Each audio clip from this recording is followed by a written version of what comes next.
My dear students of class 9, this is your subject history, and here the second chapter after the Harappan civilization chapter.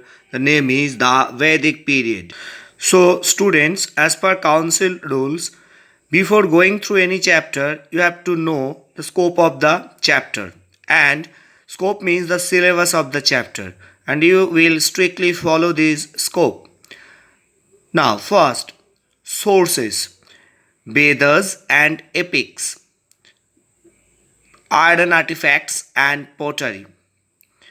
Brief comparative study of early and later Vedic society and economy. So from today's lesson from the scope, that is sources of Vedas. Now here sources are written literary sources. That means actually sources are divided into few parts. One of the part is literary sources. Those books, those sources actually written, that's known as the literary sources. And one thing you have to know over here before going through this chapter, if you will see the previous chapter, the Harappan civilization, that was totally based on the urban. So the people were enjoyed their urban life. But the Vedic period is totally based on the rural civilizations. That means the village culture.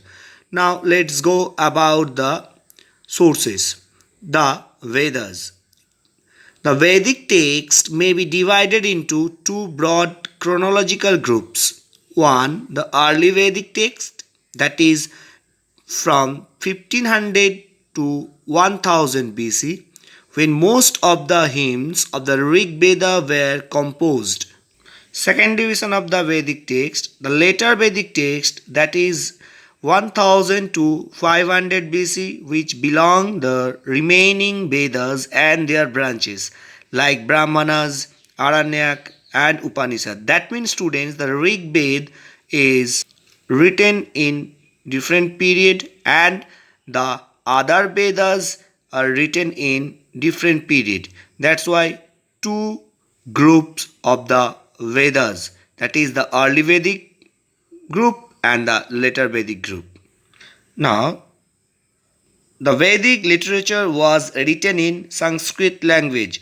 The term Veda has been derived from the Sanskrit word Ved, which means knowledge. The Vedic literature can be classified into the following categories.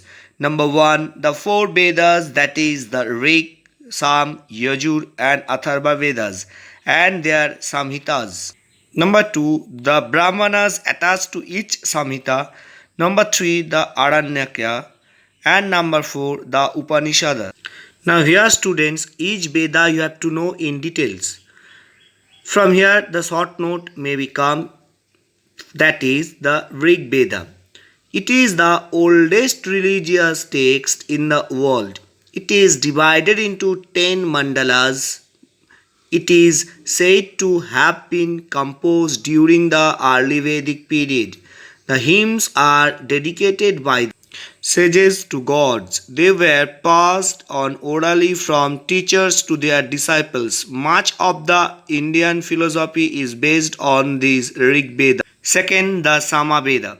In these Vedas, some of the hymns are borrowed from the Rig Veda. These hymns were meant to be sung at the time of the sacrifice by the priest. Next, the Yajur Veda. It deals with hymns recited during the performance of yajanas. Number 4, the Atharva Veda. It contains deal with magic and charm. Besides the powers of ghost and spirits, Gyan, Karma and Upasana, some hymns deal with medicines for the treatment of various diseases. The Brahmanas, written after the Vedas as their simple commentary. The Brahmanas are in prose. Each Veda has several Brahmans.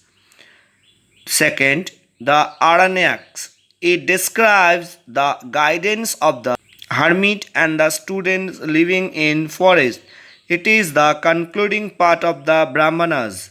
The last part of each Veda, that is the Upanishads, they are philosophical commentaries on the Vedas.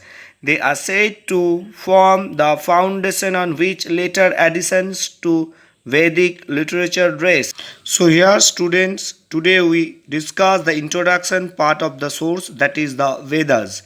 Now if you have any doubt, any queries, you can comment below the video in comment section. Thank you students.